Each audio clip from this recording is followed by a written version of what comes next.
Oh, hello, hello, powerful listeners. How are you guys doing? It is 5:49 a.m. for me, and my gorgeous, gorgeous guest today, the poor dear, happens to be in the same time zone as me. Oh, but she's a good sport and she's up and ready to share her heart with us here today. I have Kris Kendall joining us. Her business is named Fulfilled After 40. And having just turned 40, I just love the alliteration in that and the uh, like the energy that that emits of like this next stage of life for us as we enter into, if we've had kids, taking some of our life back, and if we haven't, getting ready for the next stage. Like 40 has always represented such a gateway to me of really becoming a woman and really stepping into your fullness. And so I just love the name of the business. Kris and I met through a podcast company who connects guests and things like that. And you guys, what she's doing is such an incredible example of really leading yourself and leading your business and doing it the way that you want. And Kris has a podcast where she coaches her guests in order to serve and demonstrate her skills, right? And it is so smart. It is such an incredible tactic. And I just really admire that. And then when I looked at her website, I was just like, oh my gosh, it hit me with such clarity of, where I get tangled up in what I'm trying to say or what my messaging is or who I am as an online coach. And she just really clearly articulated that. So I'm so excited to go through a conversation with her and talk about her journey and how she runs her business and who she is. So welcome, welcome, welcome, Kris. Thanks for joining me this morning. Thank you so much. I'm super excited to be here. Awesome.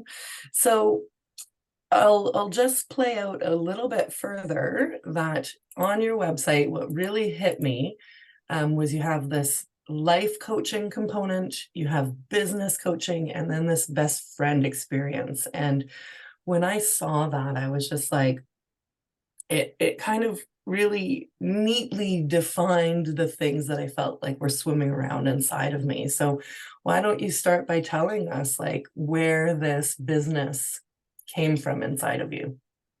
Yeah, well, right around the time I turned 40 and was, in those early 40 years, um, I realized that a lot of my friends around me were at a similar stage of like not quite knowing what was next in their life. Their kids were getting older, more independent.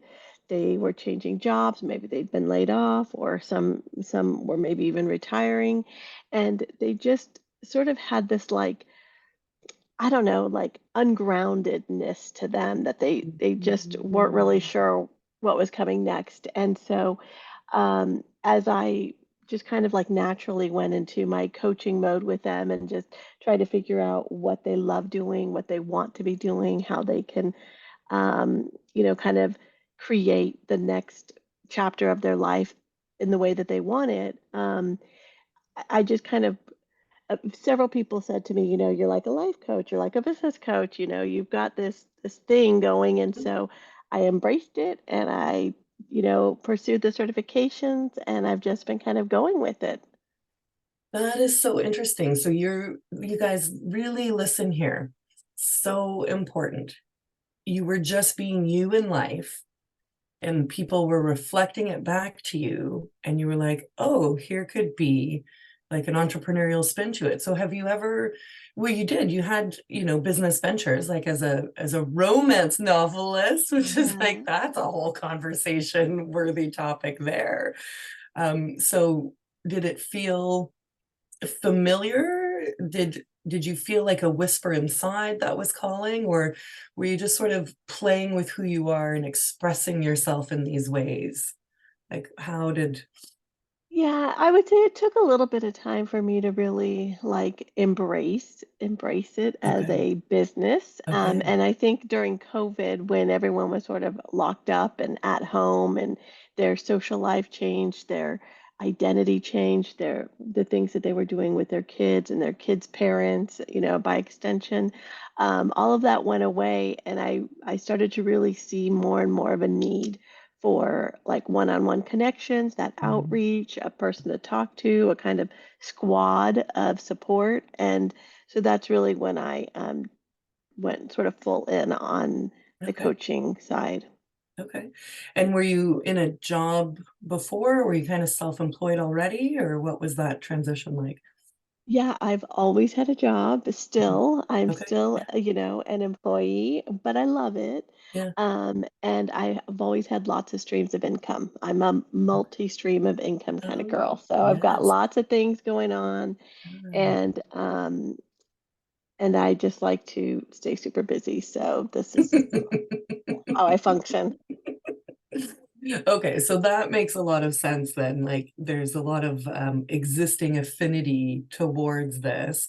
And now this is becoming another layer of you and another expression of you and another stream of revenue as well. And that's another important piece to pull out. Again, I really want the listeners to pay attention that being an entrepreneur doesn't define itself in any way. It just means that you run a business, and it doesn't mean that you can't have a job, and it doesn't mean that you can't do other things either. And you don't need to attract the success by only being an entrepreneur in that one thing. Because, like, for example, out of thin air, Warren Buffett is not just any one type of entrepreneur. It's a multi-level, multi-department type of um, business growth. So that is very beautiful to hear. And I really appreciate that because um, it gives permission in its own way, right? And it normalizes and removes these kind of stereotypes or even a lot of the noise of the internet of what they're trying to sell us in their own entrepreneurial journey, and helps us discern the path for ourselves, right? Yes, yes, yeah, yeah, exactly. You nailed it. Exactly right. Yeah. So then how's the journey been? Like you did a life coaching certification and you've got this beautiful website and like to me your messaging is so clear. Does it feel clear to you as to what your services are, what you offer, how you show up? And how did you come to um put all that together, pick out of all of the certificate life coach options and all of that. I mean, there's a lot out there. I know I'm looking at different ones now myself.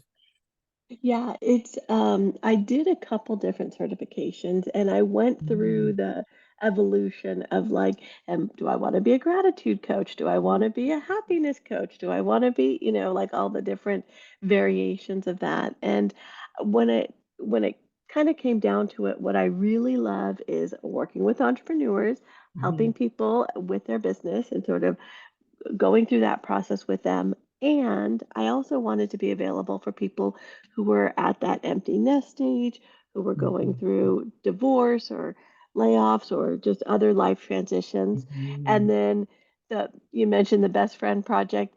That is sort of that I think there's a real need for this, but I'm still kind of not sure how to market it. But it's essentially like for the people who want a friend, they don't want the homework. They're not trying to like make any big transformations. They just want a person that they can talk to Mhm. every week and just, share with, that's outside of their circle, outside of their network, their neighborhood, not going to gossip, not going to share their good or their bad, Or judge with anyone them else or or yeah, judge them. give Exactly. opinion. Yeah.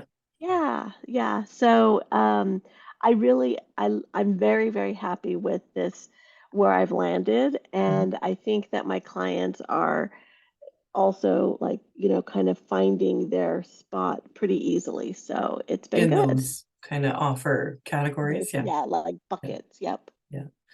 Yeah. Like to me, the best friend experience triggered or pushed on therapy in a way for me, because that's a huge part of my next evolution, is like implementing a bit of a therapy piece. So that's how I kind of interpreted it. But the way that you've packaged it is very like sort of non-threatening, or like non-labeled, Yeah. and very playful, right? Like the whole thing is nicely put together. Now I'm going to take us through the coaching journey that you gave me, because there was something, Kris, that I deeply appreciated, and I thought that you held the space so beautifully. So, by all means, listeners, go and find her show. I'll put it in the show notes, the Fulfilled After 40, and the word 40 is spelled out, not the numbers.com. And in this episode, Kris guided me through trying to clarify my, I guess, my online offering or positioning and message. And we talked about, some of the kind of hard skills involved in the current state of my business. But what she did that was so beautiful was really held space for vulnerability without exposure in the recording. And that is a delicate and talent made skill, to be able to take somebody on a journey like that when you're recording and talking about things that definitely feel vulnerable. Like I was playing with a hair tie, and I was like regulating my nervous system throughout the conversation. But just the way that you knew we were touching on kind of sensitive things, and were able to go there with it without, having me get caught with my pants down, if you will, Yeah. was a really great experience.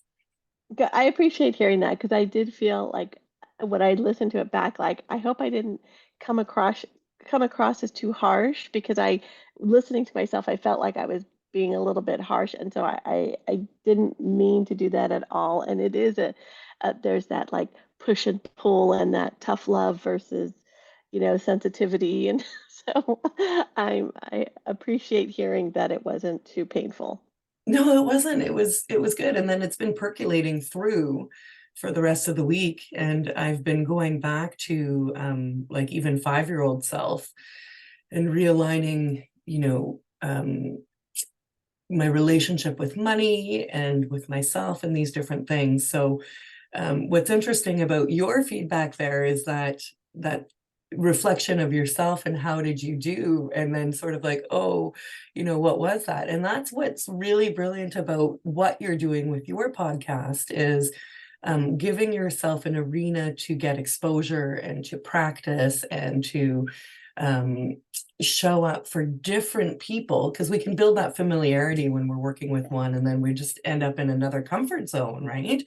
So let this be a lesson and an inspiration to those listening, of finding different ways to play in your business, and build that confidence that comes for when you have to go on, and then just trust yourself. Like, it is what it is, you're doing it. And the thing is, it's a long game, and where we are now is going to be different from where we are later, right? And so that, if you can release, and not you specifically, Kris, but like all of us, and myself included as I'm saying this, if we can just release and just practice and play, and just try different things, that's how we can breathe life and evolution into the business. And so again, McDonald's, right, as a little like corner on the side of the road, nothing stand, is how it started. And now it's not unrecognizable, but it's significantly different out of the same energy that it started. So if we're too scared to even just show up and try things, it's going to take longer, I think, to really get things going. And as I talk to startups, there's confidence comes through action and interaction, right? And so what are things that we can do to practice that confidence before business is busy? And what you're doing is a great example of that. Absolutely. Thank you. Thank you. Yeah, it's been fun. It's been fun, I bet. So now tell us, like, how are you managing your life? Like, you're a business coach too. You've got a lot of things on the go. And I think we all need advice of the to-do list versus the reality. And I'm very big on you fit your business into your life. You don't fit your life around your business. It's been a big flip. And since I've done that, I've been, it's so cliche, but I'm busier than ever and it's easier than ever. And look at me. I know I still have my moments, but let's hear from you as to what that behind the scenes experience is like, because I think there's a lot we could benefit from. Well, I have a pretty great life in that I Yes. usually am Wait, I'm say it usually louder, say it prouder.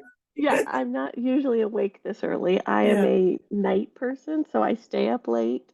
And my husband and I started this when we had little kids. He would wake up early with the kids, early, get them dressed, take them to school, whatever, do all that. And then I would be take all the late stuff.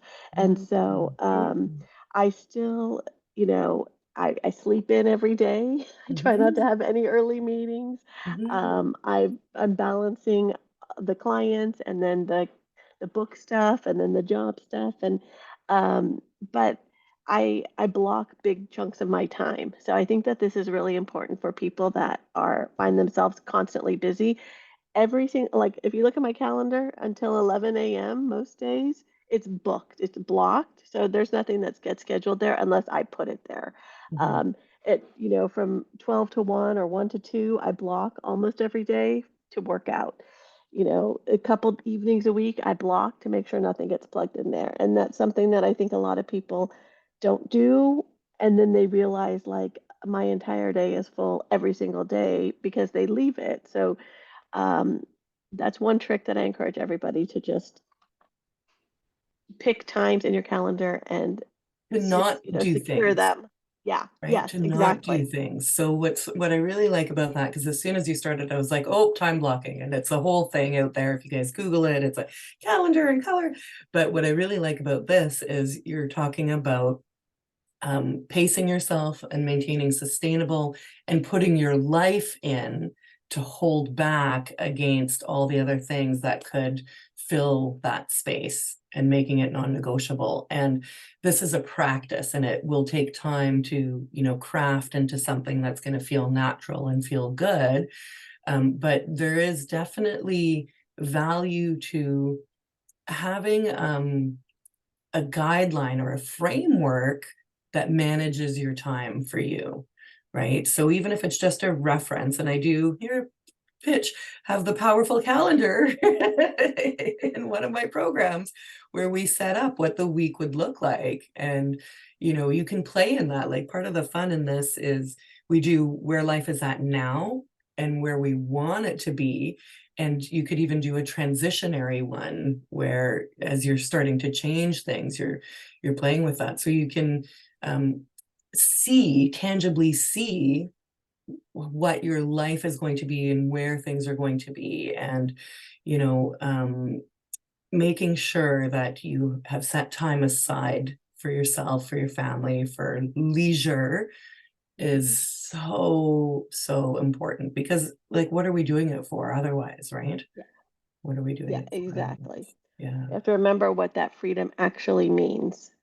Yeah. And yeah. Absolutely. So that's a great tip. And you guys take it from Kris, because she just described three things that are probably not the only things that are going on in her life. You have friends, you have family, like, other activities and things like that. So um, honoring yourself in the calendar is a way to, kind of force yourself to take a break. Because as an entrepreneur, and if you have other things going on, you might just get caught up in this do. And, then it's not necessarily going to serve you. Yeah, exactly, Yeah. exactly. Yeah, and making sure you leave time for self-care, for, exercise, for family time, for catching up with friends and calling your mom, whatever you Yeah, need to do. spontaneity, right? Yeah, Yeah. Yeah. So that, yeah, if out of the blue someone says, hey, can you do this? Or an event comes up, you can jump in exactly. and go. Yeah, totally, totally. That's great. What have you learned about yourself now as you've launched Fulfilled After 40? Oh gosh. I have learned that I am a talker. I talk a Ah, lot, and I am also like a solver. So one of the things about coaching, as you know, it's so much about like asking the guiding questions and the leading questions to get the client to open up and to make their own decisions and to come to their own revelations. And my instinct is always to like solve the problem, jump in and solve. Let me tell you what's wrong. Let me tell you how to make it better. Let me just do this for you. I And get so it. that's been one of the hardest things for me is Okay. to like shut my mouth and just listen and let them talk. And that's gonna be a lifetime learning process, I think.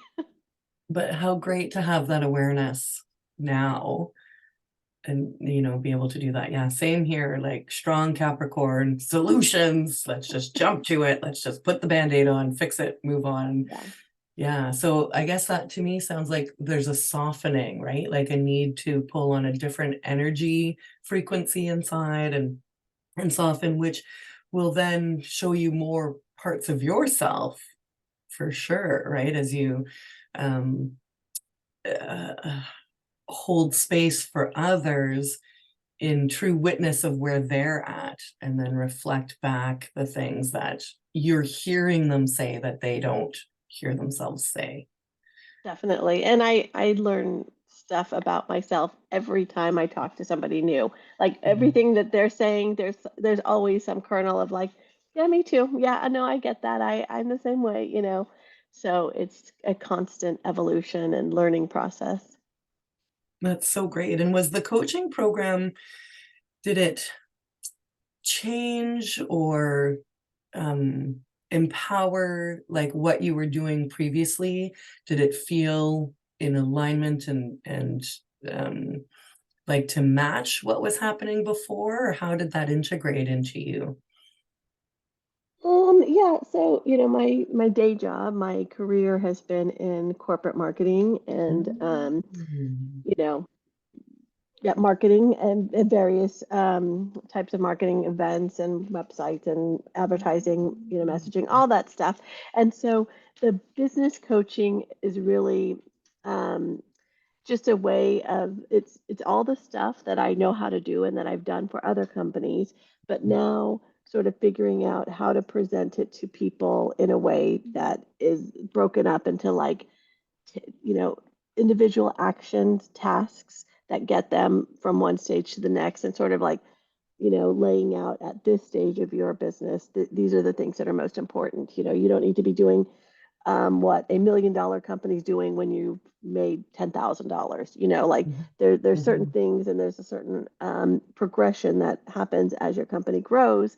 And so just like being aware of what that progression looks like and helping people sort of focus on where they're at, where they need to be, and what are the most important things that get them there. Because as much as every business is different and every person is different, there's also a very common like thread that runs through every small business, and every small business is probably feeling this kind of fear for this kind of reason, having this kind of challenges with clients or with pricing or with their offer or whatever. And so um, those are all things that like I've learned in corporate America working Mhm. at billion-dollar companies, Mhm. but distilling it down to a small company is it's been an interesting process, but really, really interesting and exciting.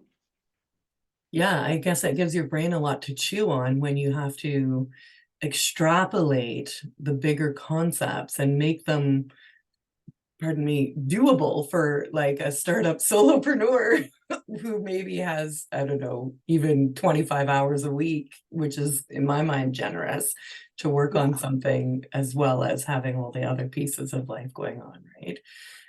Yeah. Yeah. Yeah. Yeah, like and budgets. I mean, like I've had Mhm. in when I'm in a company, they have like I have $100,000 Facebook budget every month, right? Yeah. And when I work with a client, they're like, I can devote $100 a month to advertising or something. Yeah. It's just the scale changes. Yeah. What are some trends, if it's kind of obvious, that you're noticing in the people that you're working with as far as their startup stages of business? Like what could be some, from the trenches feedback that you're seeing? Yeah, so at every level, and for different reasons, but pretty much at every level, there's a degree of imposter syndrome. Even if Mm, a person has made $500,000 this year, they still have that little voice inside them every now and then that's saying, "But are you sure you're good enough to do this? Are you sure you're doing the right thing? Are you sure you know what you're doing? Are you sure people are going to still want to pay you to do that thing that you've been doing extremely well for the past 5 years, but are you sure? So there's mhm. always that comes up at different stages. They kind of have their highs and lows, and then just the like for people like me, it's the shiny object. Like I love Mhm, what I'm doing, and this is so fun. But then there's this other thing over here that mhm, looks really interesting. Maybe I should start doing that too. Maybe I mhm. should add on, like always wanting to do something a little bit different and try something new. And instead of like focusing and just doing this one thing really, really well for a while. Um, so those are some of the things I think that most entrepreneurs struggle with to some degree. Yeah, like we're so vulnerable when we're new and kind of getting our walking legs, that we easily distract. And what I've found after years of shiny object syndrome is like it's like I'm eating exorbitant amounts of candy all day, and yet I'm not using that energy in anything, right? So Yeah. it's Channeling like, it. yeah. And so what good is that? And where I really find my clarity is when I sit quietly and turn off all of the noise that's coming from the internet, and just focus on my heart and my spirit driven mission as to what am I here to do, and then looking for tools, a few tools to try and run with, to try out and to run with for a while to see how it goes. Because like I got really lost, you guys, down the rabbit holes, and I'm very aware of that now, and I'm still exerting um I'm exerting more control and discipline over um saying no to more shiny objects than I was. But I collected like, you know, like a big city library's worth of stuff, and then that's more time. And then it's like, if that's more time to go through, that's less time in these other things. So what good is it all for? And, there's just a few basic things that we need to do. And what I really like about what you were saying here is just pick 1 to 3 even offers and take them out to market and just play with them long enough to get some kind of tangible feedback on their performance, right? And keep it simple for yourself, because when we're, like you said, we don't need necessarily funnels and tripwires and marketing ads and all that. We just need message clarity, audience growth, and a way to get the product to people so that we can see what it does, and what if it really brings the results that we're aiming to bring, right? Yeah, exactly. And that's another, you remind me, one of the other very common things that new entrepreneurs do is this endless research, endless Mhm. education, endless Mhm. planning, endless Mhm. studying, endless Mhm. getting ready to start, but never actually starting it, getting over that hump of like, now I'm really doing it, it's I'm almost ready. I'm very, very close to being ready, but soon I'll be ready. Mhm. So, yeah, just making the decision to just move forward, launch it dirty. Don't make it perfect. It's not going to be perfect. Don't wait for the right time. Don't wait for the first of the year because that's some special thing. If you're ready, do it today. Mhm.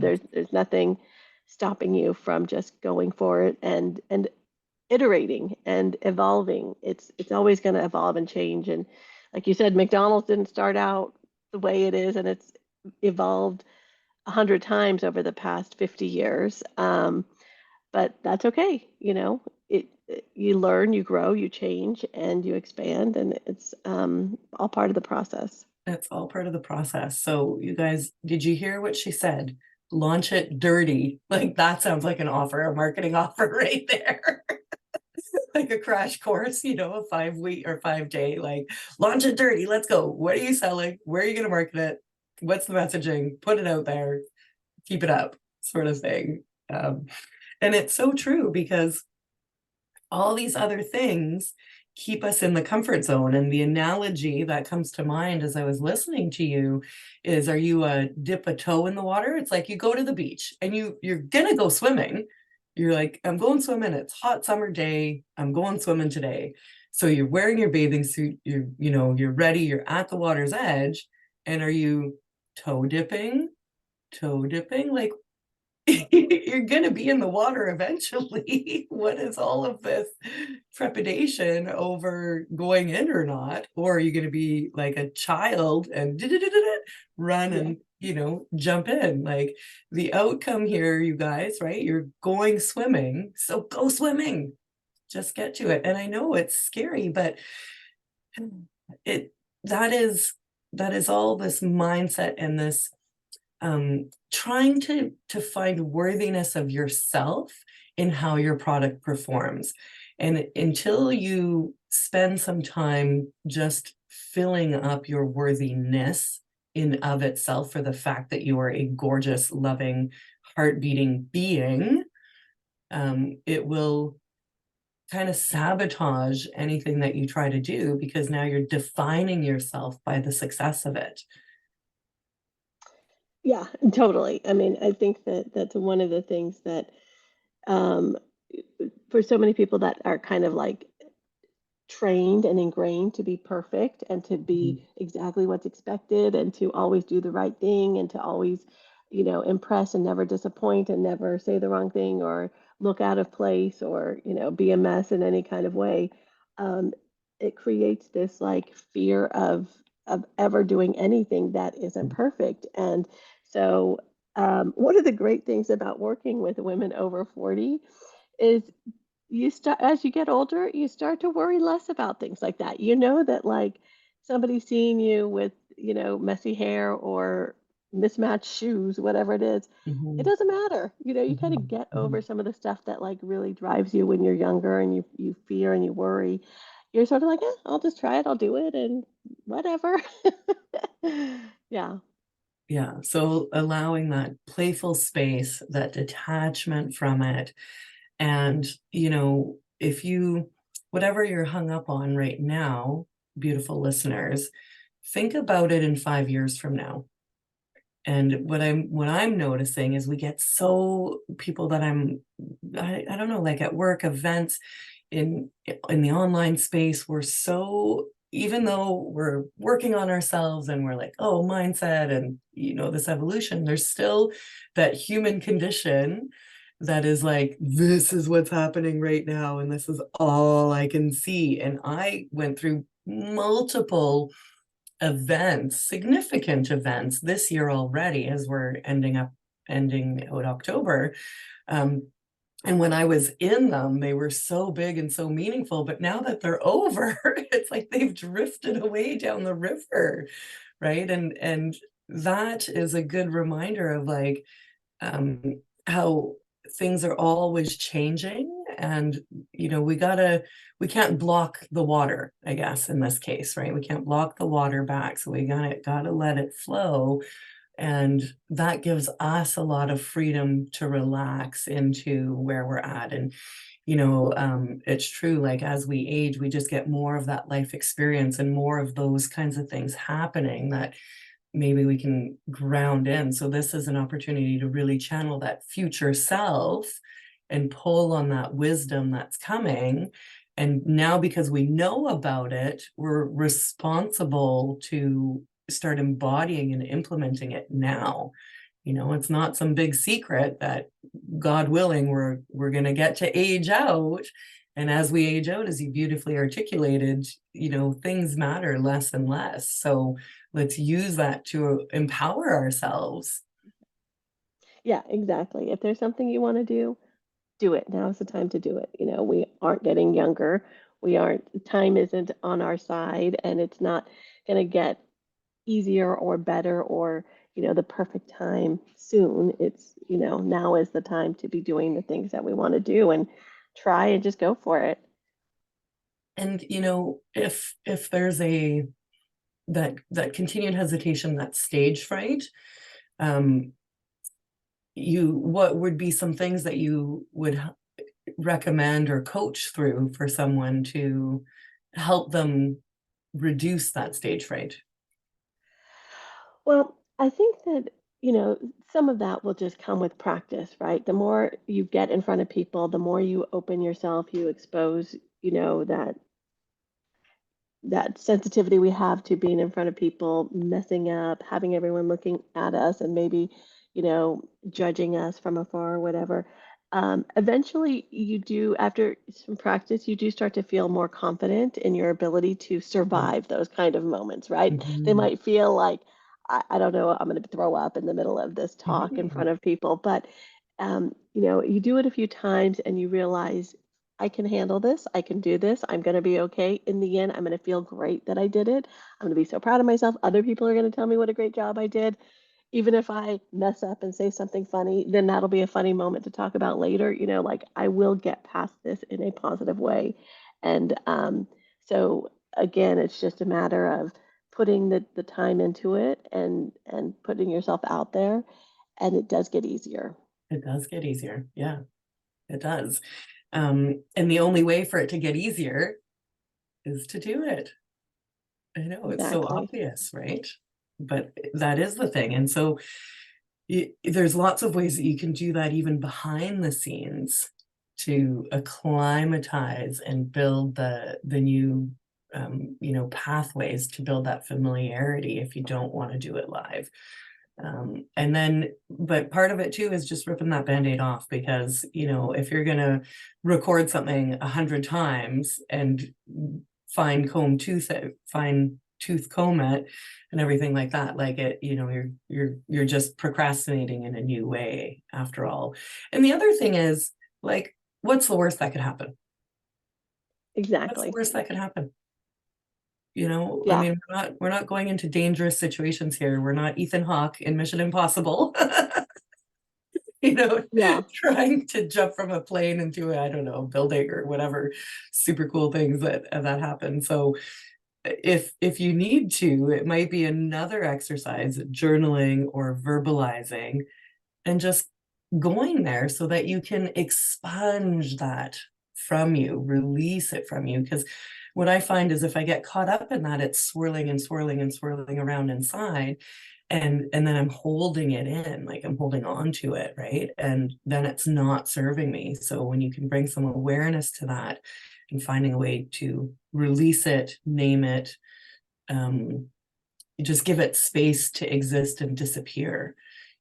So, "Oh, I've been invited to a summit and I'm going to give a live talk and da da da, and I'm so nervous and I don't know." And it's like, okay, well, what's the worst that's going to happen? It'll be the worst talk you've ever given, Exactly. and nobody's going to remember it as much as you will. Yes, I have to still remind myself that the world does not revolve around me. When I do something stupid, I think that like this is consuming everyone's life and they're thinking about it 24/7. They are not. I'm thinking about it. They thought about it for 1 second And then they moved on with their life. They've got their own things to think about. No one is worrying about that time I tripped when I was walking, to my car or something like that, or the stupid thing that I said that, you know, made me blush. Nah, they've moved on. I need to move on too. And the other thing about that is the people that we're hanging out with aren't going to give two hoops about that. And if they are, why are you hanging out in that Right. circle? It's not nurturing you, it's not supporting you, right? And you're not the only one who's out there making mistakes, but you might be the only one who's not out there taking any kind of action. So here's your, again, like such a great catchphrase, launch it dirty is anything, from like a quick live video to practicing your email marketing to finding ways to get one of your offers into somebody else's space so that they can play with you in it and you can see how it flows. Those are all, easy things. And I think we're very hungry, like I'm noticing in where I'm hanging out online and even in person, that we just are really looking for realness, that word authenticity, and just really being with each other and seeing each other for what we are, not for some smoke and mirror image of that. And it makes it more relatable and it removes a lot of this like comparison and self-judging type of feelings that can come up if we're looking at what's happening out there. It it brings us closer together to just be real and make mistakes, say the wrong thing, whatever, and own it and move on, is far more unifying than everybody trying to be like a robot of perfection in some way. Right. Yeah, exactly. I think that that's really a key to just be yourself, be who you are. The right people will want to be in your space and want to work with you, and everyone else won't, and that's okay because you don't want them either. So, Right. That's right. So what's next for you with Fulfilled After 40? Like do you have a big vision for the company? well, what I'm playing with right now is I'm starting to do these 2-day intensives, and it's sort of like what you said as the 5-day, but it's a Okay. 2-day intensive, and it's 2 months of progress in 2 days. So Wow. I travel to any city in the country and work with a person directly from 10 a.m. to 7 p.m. We just sit down and we bust it out, whatever they need. So whether it's like a very early stage business plan, website, messaging, audience offer, like all that stuff. If they're deeper and they need help with, lead gen and funnels and CRM and setting up automation systems, hiring, job descriptions, whatever stage they're at, we'll Mhm. just sit down and do it for 2 days and just get it done. So that's kind of a fun thing. And I have a discount that I'd love to offer your Mhm. audience, your listeners, if they're interested. So I can provide that link. But yeah, it's just a fun way for me to like get one-on-one in person, not Mhm. only remote, and Mhm. just make a lot of progress in a very short period of time. Fabulous. That sounds like so much fun. Yeah, Yeah. yeah. Yeah. What a great idea. Good. That's amazing. Any other words of wisdom? Like, has launching this company been different for you than the other things that you've done in any way? Like, have you been caught off or surprised by maybe the emotional journey or other elements of it? Yeah, I mean, it certainly brought up, like I was saying, every time I talk to a person, I'm seeing my own insecurities reflected back on me, my own fears, my own excitement, my own, that journey that everyone else is on. I've been there too. And so, looking at it from just somebody else's perspective has been very interesting. And Mm. I think it's helped me grow a lot too. And it's really changed my views when I'm saying to somebody, well, if you do it this way, have you thought about this? I'm listening to myself saying it like, okay, I need to take that advice too, because I have Mhm. also been afraid to put myself out there in this way or jump on social media if my hair's not done good, whatever. So, Yeah. um, yeah, there's been a lot of self development and inflection and reflection going on. which is so great because if you guys didn't kind of hear between the lines of that, it's when we're interacting with others that we can see more of ourselves. And so if we're being gun shy, it's going to take a lot longer to practice and play with that. And that's what this podcast has been for me, has just been another way of expressing and letting out what's inside to play. It's not like a monetizing goal or anything like that. I'm just doing it because of the incredible conversations and the value that comes out of them for people, right? And it's just a great space for me to get to know more of who I am, because I have a hard time doing that just to the video. So when there's this chemistry and this dynamic, it helps. And what's great about that is then it anchors in, like you just said, more clarity on yourself and of where you're at and of what's next for you. So it helps drive results for self as much as for others, which is this beautiful symbiotic, relationship energy exchange that's very healthy fertilizer for the business, for sure. That's amazing. Yeah. Super. Oh, Kris, just so lovely. Like, honestly, you dropped into my inbox and changed my life. And it's just been so great. And I'm looking forward to, maintaining an online friendship and just excited about what future opportunities could come. And again, so proud of you for joining me in the same time zone, and really appreciate the time and your wisdom. You have this very comfortable energy with where you're at. And it's super encouraging, and it's a good example of like what's available to all of us, right? You're just like, it just is what it is, and this is what I'm doing, and that's that. And it's very practical and uncomplicated, even though all the internal stuff is going on, but just that energy of itself, is a good one to model for people who are not quite as comfortable yet. So yeah, it's great to be in that space with you too. Well, thank you. This has been so much fun, and I've been really excited to talk to you. From the first moment we met, I also felt like we had this connection. I think we're going to be great friends, and I've already got ideas on things Sounds that we fun. can work on together. So, yeah, Awesome. this has been really fun, and I'm so grateful that you invited me to be on your show and share some of my story with your listeners. Awesome. Wonderful. All right, Kris. Well, thanks again so much. Enjoy the rest of your day. And I'll be seeing you around, girlfriend. Of course, of course. Yeah.